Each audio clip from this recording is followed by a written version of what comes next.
Nó chỉ cầm cái này là nó chơi. Tao lo.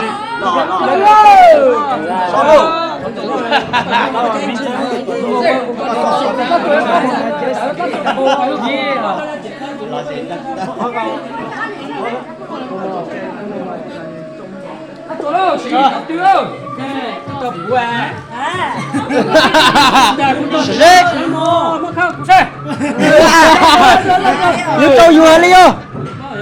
Lấy sẵn quần lốc đâu hút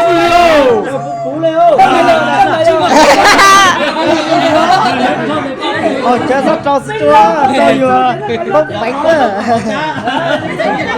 Dân chơi mà. Ôi đâu, Mình sao chơi mà. Dinh đi hả? Dinh đi. Chạy ơi. Chạy ơi. Thôi. Tập lắng quay thôi. Tao chạy ơi.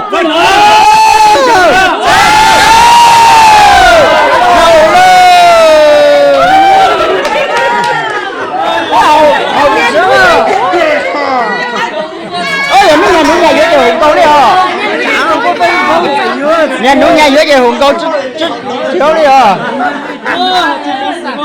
Con ơi chiều. Để cho chân luôn. Muốn đi ăn nhà núi nhà dưới. Nhà núi nhà dưới rồi. Dính nhà núi nhà dưới.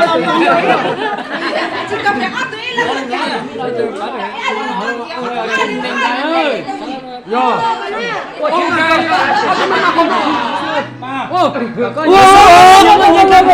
Cặp ta nhớ đã cặp ta chơi ta chơi. Đây đó. Giờ mấy cái phải đáp tôi luôn là đó. Tại sao mà tôi vậy chỉ là chỉ không là đây. Rồi mấy hồng như vậy lại mấy cái chỗ đó. Rồi chưa? Mong mong chúng ta mình rồi mà.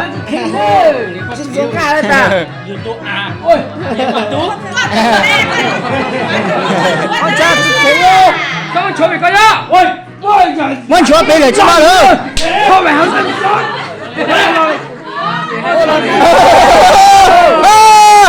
Đâu chưa hello. Ôi lâu đàn rồi hello. Sao lên đấy. Thấy không?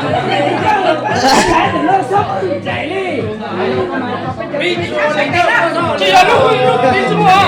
Con muốn lúc đi. Lo cả sao? Ý là giờ cả sao? Ý là giờ cả sao? Ý là giờ cả sao? Ôi ta ơi.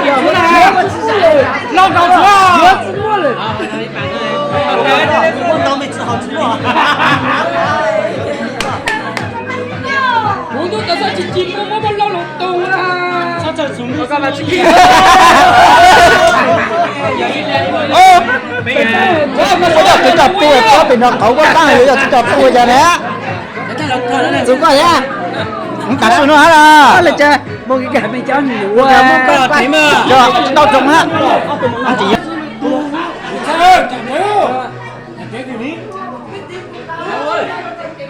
Chút ra chứ.